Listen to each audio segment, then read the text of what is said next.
Olha, governador Valadares não foge à regra das cidades de médio porte e de grande porte, que são as cidades que têm mais conflito hoje no trânsito das cidades, né? Então, hoje o trânsito de governador Valadares é um trânsito complexo. Nós temos uma frota que nos últimos 10 anos duplicou de capacidade. Isso advindo da melhora da qualidade de vida. Então, as pessoas que tinham veículos demoravam 5 até 10 anos para trocar esse veículo. Hoje a troca do veículo acontece simultaneamente a cada 12 meses, 24 meses, 36 meses.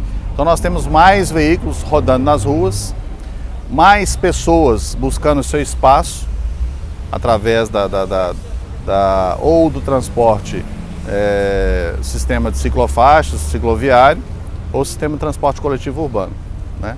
Então hoje realmente o governador Valadares é uma cidade de médio porte que está realmente crescendo muito nos últimos anos, e a gente sente isso no dia a dia, principalmente nos horários de pico da cidade, que são os horários da parte da manhã, logo após o almoço, e no final de tarde e início de noite, que são os mais preocupantes, né, que causam realmente estrangulamentos em alguns setores. Se nós formos considerar cidade de médio porte, cidade de grande porte, o sistema de trânsito em Valadares hoje é normal. Nós conhecemos muitas cidades do Brasil e até do exterior, e esse conhecimento próprio nos leva a essa conclusão, né? Ou seja, o que nós temos hoje posto em governador Valadares gera uma certa normalidade. Porém, as pessoas aqui, os moradores da cidade e os moradores do entorno de governador Valadares, que utilizam Valadares no dia a dia, seja para serviços, comércio e outras coisas, eles não têm muitas vezes esse conhecimento de outras regiões. Então entendem que o trânsito de governador Valadares está num período de colapso. Não é isso que acontece. Valadares ainda existe uma normalidade, cria-se alguns pontos de pico, realmente cria alguns estrangulamentos, mas naturais e normais, que dentro de poucos minutos esse sistema ele se corrige ao longo do final de tarde ou início da manhã. Então o que nós temos são horários sazonais que causam esses problemas. Mas governador Valadares ainda o sistema é um sistema que acontece de forma natural e flui ainda muito bem.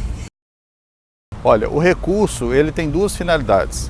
Uma que a parte desse recurso, aproximadamente R$1,5 milhão, são para projetos. Esses projetos eles estão na fase mais ou menos de 35% já executados.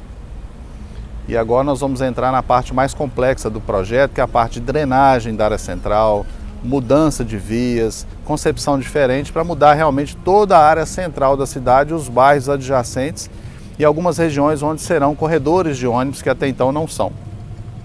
Então, e a outra parte é a parte de execução do projeto.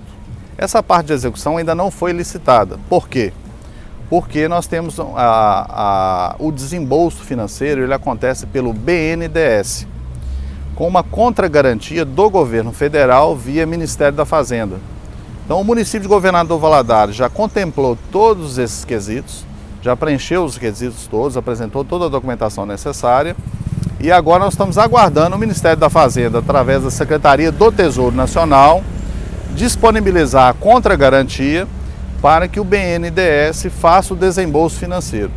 Uma vez garantido o desembolso financeiro, nós já podemos licitar através da RDC, que é um projeto mais célere, mais rápido de licitação, para início de obras, que assim que fizer o processo licitatório, a gente acredita que depois de 90 dias as obras já podem se iniciar. O projeto ele contempla a duplicação do sistema cicloviário, que hoje nós temos 14,5 km de ciclovias e estaremos ampliando, atingindo até 30 km de ciclovias na cidade. Inclui a modernização e a relocação das atuais ciclovias para propiciar um novo sistema, atingindo inclusive o sincronismo com o transporte coletivo e a área central da cidade. Prevê a qualificação das calçadas, com a nova norma NBR, com piso tátil, onde as pessoas portadoras de necessidades especiais terão uma acessibilidade melhor nos passeios. Prevê uma qualidade de acessibilidade para as pessoas nas ruas, né? Prevê novos semáforos no sistema de LED. Todo o sistema semafórico da cidade vai ser todo modernizado com sistema de LED, ou seja, uma economia de 80% no consumo de energia e uma visibilidade muito maior no sistema, tanto na parte do dia como no horário noturno. Prevê corredores de ônibus. A Marechal Floriano, por exemplo, passa a ter 3 vias de acesso, com corredores específicos de ônibus. A Israel Pinheiro também passa a ser um corredor de entrada. A Avenida JK, a Avenida Veneza, Tancredo Neves. Nós estamos estudando a possibilidade real de criar um sistema de transbordo para o transporte coletivo na região do Vila Isa. Ainda é um estudo que está sendo finalizado para essa concepção. E com isso, criando esses corredores, nós teremos mais possibilidades de colocar o sincronismo funcionando melhor ainda. Então, além de toda essa concepção, tem a mudança do grande eixo da área central, com possibilidades reais, inclusive, de criar em alguns trechos áreas de convivência com fechamento de alguns quarteirões de ruas, pode ser um ou mais. Isso gera uma concepção de modernidade e de garantia para as pessoas. E temos também a Lei 12.587, que foi criada em 2012, que estabelece todos os critérios de mobilidade urbana nas cidades, seja ela a partir de 20 mil habitantes. Então, essa legislação, ela contempla todo o conceito de mobilidade, que não é só o trânsito, é transporte, é mobilidade urbana, é acessibilidade, é garantia de acesso, rotatividade de estacionamentos, garantia de estacionamento para as pessoas que têm algum problema, né, portador de alguma necessidade especial, os idosos, ou seja, os grandes centros hoje não são contemplados somente com isso. As cidades pequenas também são agora obrigadas a fazer os seus projetos, os seus planos de mobilidade urbana e o plano diretor de mobilidade urbana, acima de 20 mil habitantes, para contemplar a cidade para as pessoas, para os pedestres. Então, as cidades hoje não são somente para os veículos. E pelo contrário, nós temos que hoje priorizar o transporte coletivo em massa, nós temos que priorizar o transporte sobre bicicletas, nós temos que priorizar a cidade para as pessoas e não para os veículos individuais. As ações já estão sendo tomadas. Nós temos o PAIT, que é um plano de ação imediata no trânsito, que já vem sendo feito desde 2011, aliás, desde 2009, com a mobilidade urbana em alguns setores. Nós fizemos em parceria com a Vale do Rio Doce, uma intervenção lá na região do Conjunto Cis Santos Dumont, com aquela travessia elevada, com aquele viaduto que foi feito na Avenida Moacir Paleta. Nós temos mais uma ação que foi feita no bairro Santa Rita, com a passagem de nível sobre a linha férrea, né? Nós temos a melhoria do sincronismo, incluindo inclusive o aeroporto. Nós temos agora já iniciada as obras da rodoviária, onde todo aquele entorno da rodoviária, além de passar a ser um complexo rodoviário com shopping e, nesse caso, os ambulantes que estão hoje nas vias públicas e nos passeios passam para dentro desse shopping, com quase 300 lojas somente para essa situação. E todo aquele trânsito na região da rodoviária também será todo revitalizado para propiciar essa rotatividade.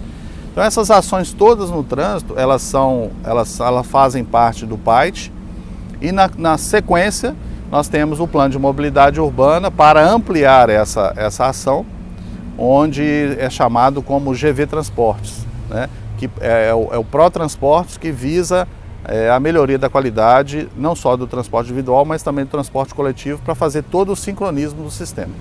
Dependendo de qual for o tipo de equipamento público, ele realmente tem que estar mais centralizado. As cidades, elas até os anos 90, até os últimos anos, ela cresceu de forma deliberada horizontalmente, né? Se diluindo nos seus entornos. Hoje nós temos que pensar uma cidade mais centralizada, mais verticalizada inclusive. Porque à medida que você vai descentralizando o serviço, você tem que criar possibilidades de atendimento. Quando você cresce, faz uma vertente de crescimento em determinada região, você tem que levar para lá ônibus, você tem que levar para lá posto de saúde, você tem que levar hospital muitas vezes, você tem que levar escolas, creches, sistemas públicos de atendimento para essas pessoas. Isso tem um custo. O custo maior não é o de implantação desses equipamentos, é o de manutenção dos serviços ao longo dos anos para as pessoas. Isso é um alto custo e o poder público não dá conta de cumprir com isso. Então a tendência agora das cidades é verticalização e concentração de massa em determinados corredores e eixos centrais das cidades para que as pessoas todas se convivam, né? Possam conviver em harmonia mais nesses processos concentrados e ali os equipamentos públicos atenderem a todos e até evitar a utilização de veículos para deslocamento. Você só consegue prevenir com dinheiro em caixa para fazer.